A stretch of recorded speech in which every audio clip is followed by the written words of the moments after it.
परिचय। बच्चों, आज हम रैखिक असमीका के बारे में जानेंगे। क्या कोई मुझे बता सकता है कि रैखिक असमीका क्या होती है?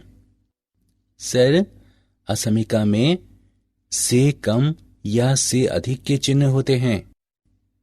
बहुत अच्छे। सर, तो रैखिक असमीका क्या होती है? रैखिक असमीकाएं वे कथन होते हैं जिनमें असमीका चिन्ह होते हैं। इस पाठ में आप रैखिक असमीकाओं के प्रश्नों को हल करना सीखेंगे।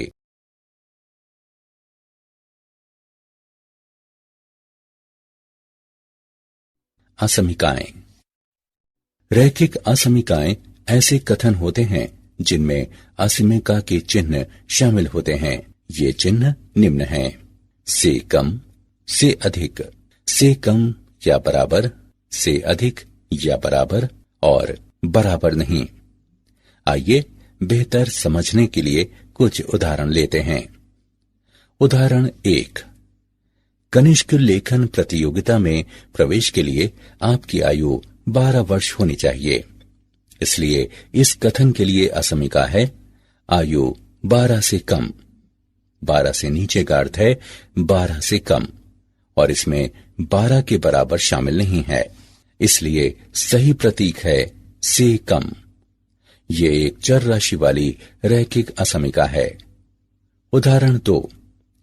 सुरेश 200 रुपए लेकर बाजार रुमाल और मोजे खरीदने गया। एक रुमाल की कीमत 25 रुपए है। एक जोड़ी मोजों की कीमत 30 रुपए है। यदि एक्स रुमाल की संख्या को प्रदर्शित करे और वाई मोजों की जोड़ियों की संख्या को प्रदर्शित करे जिन्हें सुरेश खरीदता है, तो प्रोक्त समीकरण को असमीका रूप में हम इस प्रकार निरूपित करते हैं: 25x प्लस 30y कम या बराबर है 200 के। ये दो चर राशियों वाली एक रैखिक असमीका है। इसे दो कथनों में लिखा जा सकता है: 25x प्लस 30y बराबर 200। 25x प्लस 30y कम है 200 के। इसे ए नाम दें। इस स्थिति में कथन ए असमीका है।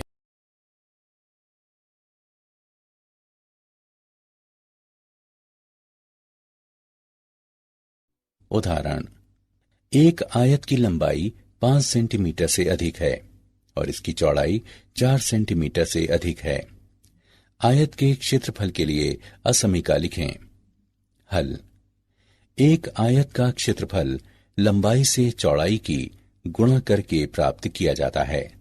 यदि लंबाई 5 सेंटीमीटर के बराबर होती और चौड़ाई 4 सेंटीमीटर होती, तब आयत का क्षेत्रफल होता 5 सेंटीमीटर गुणे 4 सेंटीमीटर बराबर 20 वर्ग सेंटीमीटर। लेकिन लंबाई 5 सेंटीमीटर से अधिक है और चौड़ाई 4 सेंटीमीटर से अधिक है, अतः क्षेत्रफल 20 वर्ग सेंटीमीटर से अधिक होना चाहिए। इसलिए क्षेत्रफल 20 वर्ग सेंटीमीटर से अधिक है।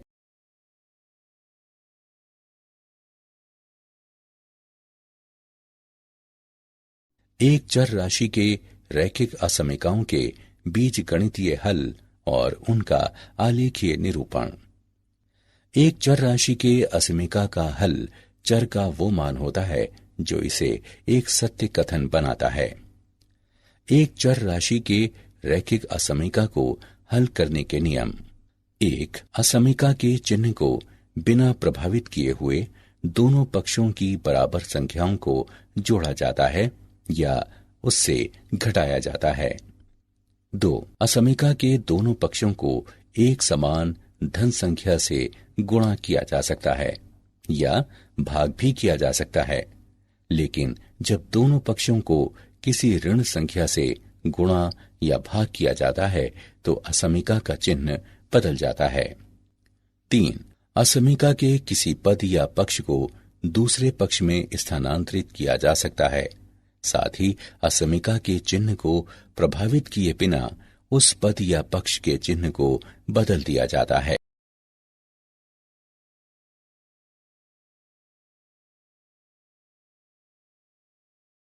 उदाहरण, हल करें।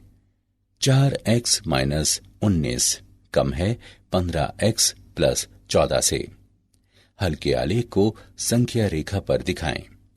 हल, 15x को बाएं पक्ष में और 19 को दाएं पक्ष में ले जाने पर हमारे पास है 4x माइनस 15x, जो छोटा है 14 प्लस 19 से, या माइनस 11x छोटा है 33 से, माइनस x छोटा है 3 से, x बड़ा है माइनस 3 से। इस असमीका को एक संख्या रेखा पर प्रदर्शित किया गया है। पहले हम एक खुला वृत्त बनाते हैं, क्योंकि x माइनस 3 के बराबर नहीं है, और दाईं ओर एक तीर बनाते हैं, क्योंकि हम 4 से अधिक मान चाहते हैं।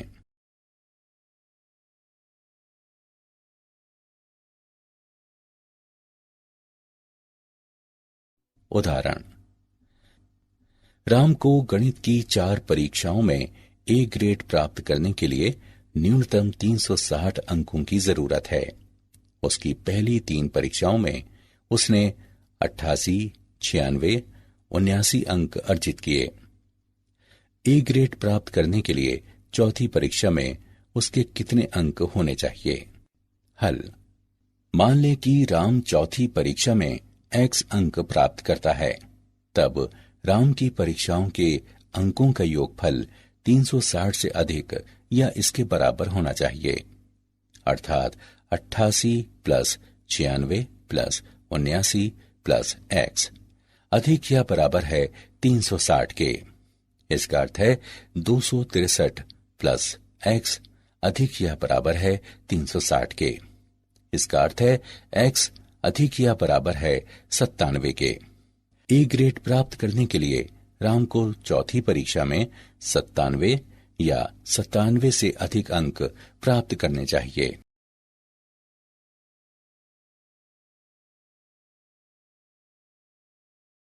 दो चर राशियों के रैखिक असमीकाओं का आलेखीय हल। मान लें ax plus by plus c। तारा शून्य चर राशियों x और y में एक रैखिक असमीका है, जहां a, b और c यादृच्छिक वास्तविक संख्याएं हैं और तारा असमीका चिन्ह है। रैखिक समीकरण ax plus by plus c बराबर 0 xy तल में एक सरल रेखा की रचना करती है। नीचे xy तल में सरल रेखा के उदाहरण हैं, जो xy तल को 2 आधे भागों में विभाजित करती है। रैखिक असमीका का आलेख एक अर्धतल है, जिसका निर्धारण रैखिक समीकरण द्वारा होता है। सरल रेखा xy तल को 2 भागों में विभाजित करती है और इनमें से एक पूरी तरह से असमीका का आलेख होगा। ये निर्णय करने के लिए कि कौन सा अर्धतल रैखिक असमीका का हल है, हम एक यादृच्छिक बिंदु P H के लेते हैं। यहां 2 स्थितियां हैं। स्थिति 1 P रैखिक असमीका को संतुष्ट करता है। यदि बिंदु P H के रैखिक असमीका को संतुष्ट करता है, तब दी गई असमीका का अभीष्ट आलेख वो अर्धतल है जिसमें बिंदु P H के होता है। स्थिति 2 P रैखिक असमीका को संतुष्ट नहीं करता है। यदि बिंदु P H के रैखिक असमीका को संतुष्ट नहीं करता है, तब दी गई असमीका का अभीष्ट आलेख वो अर्धतल है जिसमें बिंदु P H के नहीं होता है। रैखिक असमीका द्वारा प्रदर्शित अर्धतल पर बिंदुओं का समुच्चय दी गई असमीका का हल समुच्चय कहलाता है। यदि असमीका में से कम या बराबर या से अधिक या बराबर चिन्ह हो, तब सरल रेखा ax plus by plus c बराबर 0 को संतुष्ट करने वाले बिंदु भी असमीका के हल समुच्चय में शामिल होते हैं।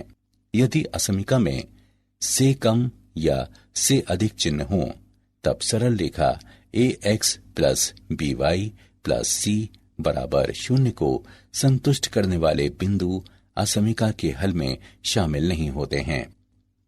संकेत ax plus by plus c तारा 0 का आलेख एक डैश वाली रेखा होता है यदि समीका मूल कथन में शामिल नहीं होती, या एक दृढ़ रेखा के रूप में होती है यदि समीका शामिल होती है।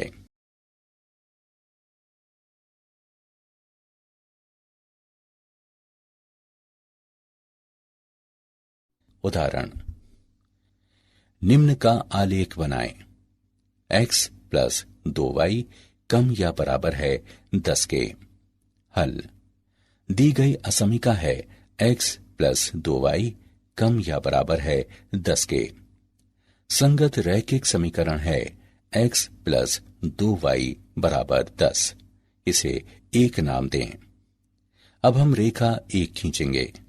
जब x बराबर 0, रेखा एक दर्शाती है 0 प्लस 2y बराबर 10, y बराबर 5। अतः हम बिंदु 0, 5 को निरूपित करते हैं। जब y बराबर 0, रेखा एक दर्शाती है x प्लस 2 गुणा 0 बराबर 10, x बराबर 10। अतः हम बिंदु 10, 0 को निरूपित करते हैं। 0, 5 और 10, 0 को मिलाने वाली रेखा XY तल को दो अर्ध तलों में विभाजित करती है। अब मान लें कि हम 0, 0 का चयन करते हैं, जो अर्ध तलों में से एक है और निर्धारित करता है कि ये बिंदु दी गई असमीका को संतुष्ट करता है। 0 प्लस 2 गुणा 0 कम या बराबर है 10 के, जो कि सत्य है। अतः अर्धतल एक दी गई असमीका का हल क्षेत्र है।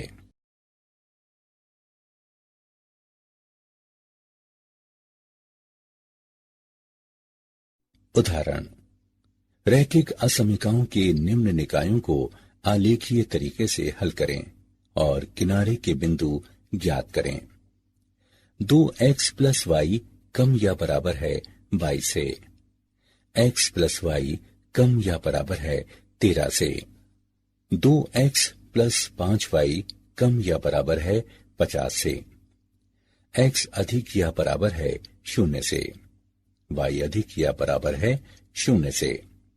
हल, असमीकाएं x अधिक या बराबर है 0 के और y अधिक या बराबर है 0 के गैर ऋणात्मक प्रतिबंध कहलाते हैं। हल, क्षेत्र प्रथम चतुर्थांश में स्थित है और हम अपने ध्यान को तल के उस भाग में सीमित कर सकते हैं। पहले हम रेखाओं को आलेखित करते हैं। 2x प्लस वाई बराबर 22, x बराबर 0 पर, y बराबर 22, इस प्रकार की बिंदु 0, 22 है। y बराबर 0 पर, x बराबर 11, इस प्रकार की बिंदु 11, 0 है। x प्लस y बराबर 13, x बराबर 0 पर, y बराबर 13, इस प्रकार की बिंदु 0, 13 है। y बराबर 0 पर, x बराबर 13, इस प्रकार की बिंदु 13, 0 है। 2x प्लस 5y बराबर 50, x बराबर 0 पर, y बराबर 10, इस प्रकार है कि बिंदु 0, 10 है। y बराबर 0 पर, x बराबर 25, इस प्रकार की बिंदु 25, 0 है। इसके बाद 0, 0 को एक परीक्षण बिंदु के रूप में चुनते हुए हम इसकी संगत रेखा से बने निकाय में प्रथम 3 असमीकाओं के प्रत्येक आलेख और रेखा के नीचे स्थित अर्ध समतल को देखते हैं, जैसा कि तीरों द्वारा प्रदर्शित है। इस प्रकार प्रथम चतुर्थांश में बिंदुओं से मिलकर बने निकाय का हल क्षेत्र, जो इन तीनों रेखाओं पर या इनके नीचे स्थित है। आइए किनारे की बिंदु प्राप्त करें। आकृति से किनारे के बिंदुओं को 0, 0, 0, 10, 11, 0 लिया जा सकता है। और अन्य दो बिंदुओं को समीकरणों को हल करके ज्ञात किया जा सकता है। 2x प्लस 5y बराबर 50, x प्लस वाई बराबर 13। समीकरणों को हल करने पर हमें प्राप्त होता है 5, 8। 2x प्लस वाई बराबर 22, x प्लस वाई बराबर 13। समीकरणों को हल करने पर हम प्राप्त करते हैं 9, 4। अतः किनारे के बिंदु हैं 0, 0, 0, 10, 11, 0, 5, 8, 9, 4। ध्यान रहे कि रेखाएं 2x प्लस 5y बराबर 50 और 2x प्लस y बराबर 22 भी प्रतिच्छेद करती है, लेकिन प्रतिच्छेद बिंदु हल क्षेत्र का भाग नहीं है और इसलिए किनारे का बिंदु नहीं है।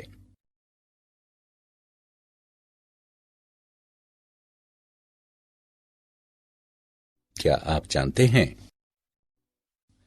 विलियम हेनरी यंग एक अंग्रेज गणितज्ञ थे जिन्होंने असमीकाओं में महत्वपूर्ण योगदान दिया है। असमीका चिन्हों का सर्वप्रथम प्रयोग अंग्रेज गणितज्ञ थॉमस हेरियॉट द्वारा किया गया।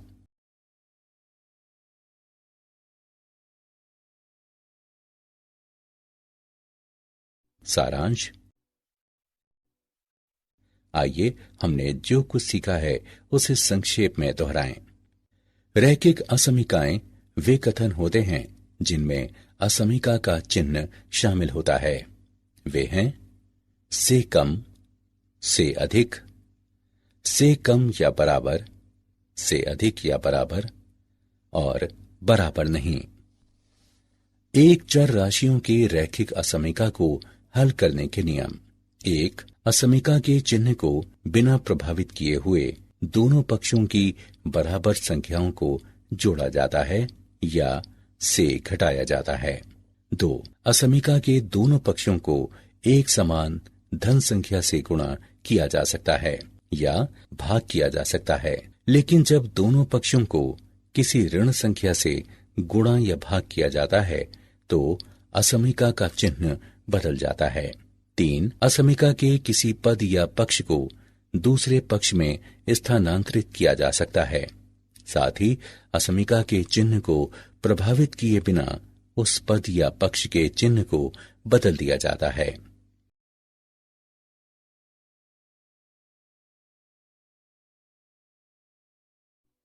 दो चर राशियों के रैखिक असमीकाओं का आलेखीय हल। यदि असमीका में से कम या बराबर या से अधिक या बराबर चिन्ह हो तब सरल रेखा ax plus by plus c बराबर 0 को संतुष्ट करने वाले बिंदु भी असमीका के हल समुच्चय में शामिल होते हैं। और दूसरी ओर यदि असमीका में से कम या से अधिक चिन्ह हो तब सरल रेखा ax plus by plus c बराबर 0 को संतुष्ट करने वाले बिंदु असमीका के हल में शामिल नहीं होते हैं। असमीका का आलेख एक डैश वाली रेखा होता है यदि समीका मूल कथन में शामिल नहीं होती या एक दृढ़ रेखा के रूप में होती है यदि समीका शामिल होती है।